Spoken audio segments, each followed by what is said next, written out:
Hello दोस्तों, मैं Christy. Gangs of Punjab crime story series के तीसरे एपिसोड में आज मैं पंजाब के सबसे पहले गैंगस्टर या यूं कहें तो सबसे पहले डॉन परमजिंदर सिंह बरार उर्फ डिम्पी चंदभान की कहानी को आगे बढ़ाऊंगा और उम्मीद करता हूं कि पहले के 2 एपिसोड्स आप दर्शकों को पसंद आए होंगे। और अगर जिस किसी ने भी वो 2 एपिसोड्स नहीं देखे हैं तो कमेंट बॉक्स में लिंक है, आप चाहें तो लिंक पर जाके क्लिक करके उन्हें देख सकते हैं। तो चलिए शुरू करते हैं। तारीख थी 24 मार्च, साल था 1985। माखन सिंह जो उस समय करनाल में वकालत कर रहे थे, एक पुरानी चुनावी हिंसा के मामले में सुनवाई के लिए चंडीगढ़ आए थे। शाम को सेक्टर 16 के एक किराए के मकान के पास सर्विस लेन में वो अपने 3 दोस्तों के साथ बैठकर शराब पी रहे थे। जब भी माखन सिंह चंडीगढ़ आते तो ऐसे ही अपने दोस्तों के साथ बैठा करते थे और समय बिताते थे, लेकिन उन्हें हमेशा अपनी सेफ्टी की चिंता रहती थी। इसीलिए वो हमेशा चौकन्ने रहते थे और हमेशा सड़क के आजू बाजू नजर रखा करते थे। उस दिन उन्होंने कुछ देर बाद अपने एक दोस्त को और शराब लाने के लिए भेजा। जब उस दोस्त को आने में देर होने लगी तब माखन सिंह बार बार उठकर सड़क की ओर देखने लगे कि वो वापस अभी तक क्यों नहीं आया, लेकिन उन्हें बिल्कुल भी ये भनक नहीं थी कि इसी दौरान कि 2 लोग पीछे की दीवार को फांदकर घर के अंदर घुस चुके थे। उन लोगों के पास 9 mm की पिस्टल और स्टेन गन थी। जैसे ही माखन सिंह अपने दोस्त को देखने के लिए खड़े हुए, उन हमलावरों ने उन पर तबातोड़ गोलियां बरसानी शुरू कर दी। माखन सिंह के पास भी पिस्टल थी, पर वो निकाल नहीं सके समय रहते, और जैसे ही वो जमीन पर गिरे, हमलावर उनके पास आकर और नजदीक से उन पर तबातोड़ गोलियां बरसाने लगे। माखन सिंह को लगभग 28 गोलियां लगी। अगले दिन 25 मार्च 1985 को दी ट्रिब्यून अखबार ने इस घटना को अपने पहले पेज की मुख्य हेडलाइन के रूप में छापा। इसके बाद एक और बड़ी घटना हुई। कृष्ण लाल मनचंदा, जो कि एक बीजेपी लीडर थे, उनकी हत्या सेक्टर 19 में कर दी गई। कुछ रिपोर्ट्स के अनुसार मनचंदा की हत्या आतंकवादियों ने की थी, पर पुलिस ने कभी ये नहीं कहा कि माखन सिंह की हत्या का संबंध भी आतंकवादियों से है। माखन सिंह के एक दोस्त जो कि हत्या वाले दिन उनके साथ बैठे थे, उनको एक धमकी भरा लेटर मिला और लेटर में वार्निंग थी कि अगर उन्होंने किलर्स को पहचानने की कोशिश की तो उनका भी अंजाम वही होगा। द ट्रिब्यून अखबार ने इस लेटर का जिक्र किया और साथ में ये भी खबर छापी कि अभी तक पुलिस किसी भी हत्यारे की पहचान नहीं कर पाई है। पुलिस ने माखन सिंह हत्या के मामले में कुछ नामों को अनाउंस किया जिन पे पुलिस को शक था। दी ट्रिब्यून अखबार की खबर के अनुसार पुलिस ने 8 आतंकवादियों को गिरफ्तार किया है। उन आतंकवादियों में से कुछ बीजेपी लीडर मनचंदा के मर्डर के भी जिम्मेदार थे। उसी दौरान पुलिस ने ब्रीफिंग करते हुए बताया कि माखन सिंह मर्डर केस के मुख्य आरोपी डिम्पी चंदभान और संदीप भाऊ दोनों फरार हैं, और साथ में ये भी बताया कि पंजाब यूनिवर्सिटी के कुछ स्टूडेंट लीडर्स भी इस साजिश में शामिल होने के बाद विदेश भाग गए। 29 जुलाई को पुलिस ने घोषणा की कि डिम्पी चंदबान को गिरफ्तार कर लिया गया है। डिम्पी के रिश्तेदार खुशविंदर सिंह के अनुसार डिम्पी को पहले फरीदकोट में एक महिला के अपहरण के पुराने मामले में गिरफ्तार किया गया। बाद में उसे माखन सिंह हत्या मामले में भी गिरफ्तार कर लिया गया। पुलिस ने संदीप भाऊ के बारे में जानकारी देने वाले को 1 लाख का इनाम देने की घोषणा की, क्योंकि वो फरार था और उसका पता नहीं चल पा रहा था। संदीप भाऊ वही व्यक्ति था जिसने पहले पंजाब यूनिवर्सिटी कैंपस में स्टेन गन लेकर राजिंदर दीपा को धमकाया था। वो भटिंडा का स्टूडेंट लीडर था। उसके परिवार के पास 100 एकड़ से भी ज्यादा जमीन थी। स्टूडेंट पॉलिटिक्स में वो अपने रुतबे और दबदबे के लिए जाना जाता था। बताया जाता है कि संदीप भाऊ उस समय भागकर पंजाब से पाकिस्तान चला गया। उस दौर में भारत और पाकिस्तान की सीमा पर उतनी फेंसिंग नहीं होती थी, इसीलिए सीमा पार करना कोई मुश्किल काम नहीं था। पाकिस्तान की खुफिया एजेंसी आईएसआई और कुछ खालिस्तानी संगठनों ने ऐसे लोगों को अपने अलगाववादी आंदोलन में इस्तेमाल करने के लिए शरण दे देते थे। बाद में संदीप भाऊ पर टाडा कानून के अंतर्गत मुकदमा चला, लेकिन माखन सिंह हत्या के मामले में जिन भी लोगों के नाम सामने आए थे, उनमें से किसी को भी अदालत ने दोषी नहीं ठहराया। इनफैक्ट इस हत्या के लिए आज तक किसी को भी सजा नहीं मिली। लेकिन जेल में बिताए गए उस वक्त के दौरान डिम्पी चंद्रभान को कई आतंकवादियों और खतरनाक अपराधियों के संपर्क में ला दिया। इनमें से तो कुछ इतने बड़े अपराधी थे जिनके संबंध विदेशों में बैठे गैंगस्टर्स से भी थे। उस समय तक डिम्पी चंद्रभान पंजाब यूनिवर्सिटी और आसपास के इलाकों में बड़ा नाम बन चुका था, क्योंकि लोगों का मानना था कि उसी की वजह से माखन सिंह जैसे बड़े और दबदबा रखने वाले लीडर का पतन हुआ। और जेल में रहने के दौरान ही शायद पहली बार डिम्पी चंद्रभान ने मुख्तार अंसारी का नाम सुना। जमानत पर बाहर आने के बाद डिम्पी को अक्सर सिमरनजीत सिंह मान के साथ देखा जाता था, जो कि एक पूर्व आईपीएस अधिकारी थे और बाद में खालिस्तान समर्थक राजनीति से जुड़ गए। वो उस समय अपनी पार्टी श्रोमणी अकाली दल अमृतसर के टिकट पर चुनाव लड़ रहे थे।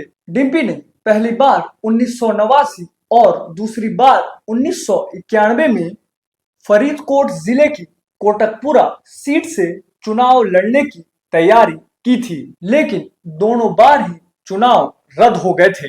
सिमरनजीत सिंह मान ने ही उसे अपनी पार्टी की ओर से कोटकपुरा विधानसभा सीट से उम्मीदवार बनाया था।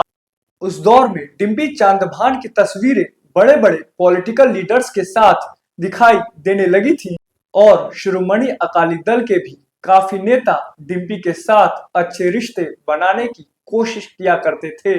डिम्पी चंद्रभान की मुलाकात पहली बार मुख्तार अंसारी से उस समय हुई जब उत्तर प्रदेश में कल्याण सिंह की भाजपा सरकार आ गई थी। इसी वजह से मुख्तार अंसारी हरियाणा में छिपकर रह रहा था। डिम्पी के करीबी लोगों में से ही एक लड़का था जिसे लोग हिटलर के नाम से जाना करते थे और वो भी इत्तेफाक से पंजाब यूनिवर्सिटी का ही स्टूडेंट था। उसके परिवार के अच्छे खासे पॉलिटिकल कनेक्शंस थे और उन्हीं लोगों ने मुख्तार अंसारी को छिपने की जगह दी थी।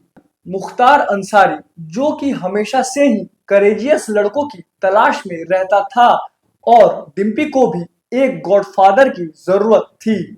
मुख्तार अंसारी से जुड़ने के बाद डिम्पी का संबंध देश के बड़े बड़े क्रिमिनलों से हो गया और जल्द ही वो पंजाब का सबसे खतरनाक, कुख्यात और बड़ा गैंगस्टर बन गया। मुख्तार अंसारी और डिम्पी चंद्रभान ने मिलकर उत्तर प्रदेश और पंजाब के अपराधियों के साथ मिलकर एक ऐसा मजबूत सिंडिकेट बनाया जिसने कई किडनैपिंग्स, लूटपाट जैसी संगीन वारदातों को अंजाम दिया। बाद में डिम्पी ने भी अपने लिए नए नए लड़कों को रिक्रूट करना शुरू कर दिया था और पंजाब में गैंगस्टर कल्चर के बीज को बोने लगा था।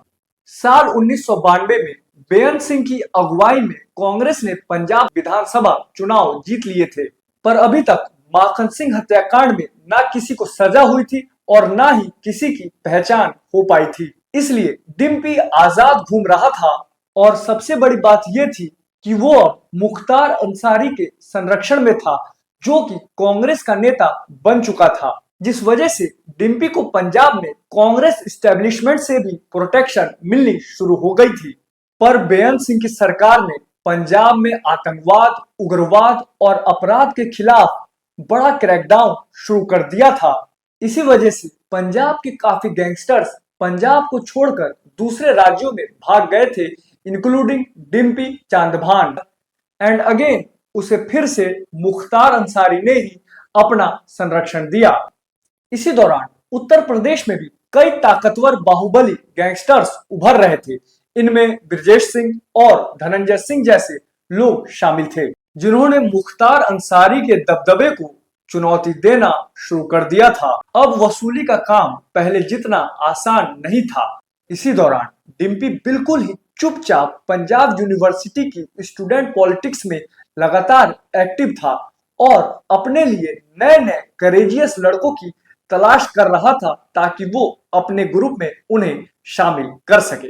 इसी दौरान उसकी मुलाकात एक जवान हैंडसम डेरिंगबाज लड़के से होती है जो कि बहुत ही कम बोला करता था, जिसका नाम था जसविंदर सिंह उर्फ रॉकी फाजिल्का। वो पंजाब के फाजिल्का डिस्ट्रिक्ट से बिलोंग करता था। रॉकी फाजिल्का भी डिम्पी की ही तरह अमीर जमींदार परिवार से था, जिसके पास लगभग 40 एकड़ जमीन थी, पर उसे भी डिम्पी जैसी इज्जत, रुतबा, दबदबा और पहचान चाहिए थी। इसी वजह से वो डिम्पी के साथ जुड़ गया। डिम्पी ने भी उसे अपने करीब रखा। रॉकी को भी हथियारों का बड़ा शौक था। डिम्पी उस पर इतना विश्वास करता था कि उसने अपनी पर्सनल बंदूक भी रॉकी को इस्तेमाल करने के लिए दे दी थी। साल 1996 में जब डिम्पी की शादी हुई तो यह शादी उसकी ताकत और रुतबे को दिखाने का एक बड़ा प्रदर्शन बन गई थी। करणवीर सिंह जो कि अकाली लीडर थे, जिन्हें डिम्पी अपना बड़ा भाई मानता था, वो याद करते हुए बताते हैं कि डिम्पी की शादी में उस वक्त के पंजाब के कई बड़े कद्दावर नेता आए थे। चारों तरफ हथियार लहराते हुए लोग झूम रहे थे और एकदम पागलपन जैसा माहौल था। पटाखों की तो जरूरत ही नहीं थी, लोग हवा में लगातार फायरिंग किए जा रहे थे और मुख्तार अंसारी भी वहां पर अपने कुछ साथियों के साथ मौजूद था। जश्न के दौरान लोगों ने हवा में इतनी फायरिंग की कि यहाँ तक कुछ पेड़ भी नीचे गिर गए थे। डिम्पी के एक दोस्त कांग, जो कि स्कूल के दिनों में उसके सीनियर भी थे, वो बताते हैं कि उन्होंने ना जाने कितनी बार डिम्पी को गलत रास्ते से वापस लाने की कोशिश की थी। यहाँ तक कि एक बार उन्होंने डिम्पी से बहस करते वक्त गुस्से में उसे थप्पड़ भी मार दिया था, लेकिन डिम्पी बंदूकों, अपराधियों और नेताओं के नशे में इतना चूर था कि इससे आगे उसे कुछ भी दिखाई नहीं दे रहा था। पुलिस रिकॉर्ड्स के अनुसार डिम्पी और उसकी गैंग ने चंडीगढ़ के पास एक जगह है बद्दी, वहां के एक बिजनेसमैन जिनका नाम सुभाष अग्रवाल था, उनकी किडनैपिंग की और रैंसम में 1.3 करोड़ की फिरौती ली गई थी। इस कांड में रॉकी फाजिल्का भी शामिल था। इसके बाद बनारस के एक और बिजनेसमैन नंद किशोर रुंगटा की भी किडनैपिंग की गई थी। उनसे भी 1.25 करोड़ की फिरौती वसूली गई, लेकिन उन्हें छोड़ा नहीं गया, उनकी हत्या कर दी गई। इस मामले में 26 साल बाद मुख्तार अंसारी को 2023 में जेल की सजा सुनाई गई। इसके बाद मुख्तार अंसारी और डिम्पी का गैंग साउथ इंडिया की तरफ एक्टिव हुआ। उनका अगला निशाना निर्मल सिंह जयपुरिया थे, जो कि हीरे के बड़े कारोबारी थे। वो जब सुबह सुबह एक दिन टहलने निकले तो डिम्पी और उसके साथियों ने उन्हें अगवा कर लिया। इस किडनैपिंग में सबसे पहले डिम्पी की गिरफ्तारी हुई और बाद में उसकी ही निशानदेही पे रॉकी फाजिल्का को भी गिरफ्तार कर लिया गया। हालांकि कर्नाटक की एक अदालत ने सबूतों के अभाव में डिम्पी और उसके साथियों को किडनैपिंग के आरोपों से बरी कर दिया। कुछ खबरों के अनुसार ये कहा जाता है कि दुबई के एक बड़े डॉन ने निर्मल सिंह जयपुरिया पर यह दबाव डाला था कि वो अपना केस वापस ले ले। डिम्पी से जुड़ा एक दिलचस्प मामला है कि साल 2000 में डिम्पी पुलिस हिरासत से फरार हो गया था, जब हरियाणा पुलिस उसे अवैध हथियारों से जुड़े हुए एक मामले में पूछताछ करने के लिए कर्नाटक से ला रही थी। फरार होने के बाद डिम्पी अक्टूबर 2002 तक अंडरग्राउंड रहा। बाद में दिल्ली पुलिस ने उसे गिरफ्तार किया और फिर पंजाब पुलिस ने उसे अपनी हिरासत में लेकर भटिंडा जेल में शिफ्ट कर दिया। साल 2004 में जब डिम्पी भटिंडा जेल से बाहर आया तो उसके समर्थकों ने उसका भव्य स्वागत किया। उसके स्वागत में अलग अलग पॉलिटिकल पार्टी के लोग और समर्थक शामिल थे। 500 गाड़ियों के काफिले के साथ उसे घर लाया गया। बड़े बड़े नेता और पावरफुल लोग डिम्पी के साथ दिखाई देने के लिए कतार में खड़े रहते थे हमेशा। बाद में दूसरे गैंगस्टरों ने भी इस तरह से अपनी ताकत दिखाने का तरीका अपनाया, लेकिन ऐसी लोकप्रियता और दिखावा अपराधियों के पतन का कारण भी बन जाती है। ये एक रेगुलर पैटर्न है जो कि बार बार पंजाब के कई गैंगस्टरों के साथ रिपीट हुआ। तो दोस्तों, अभी के लिए इतना ही। आगे की कहानी नेक्स्ट एपिसोड में। Thanks very much.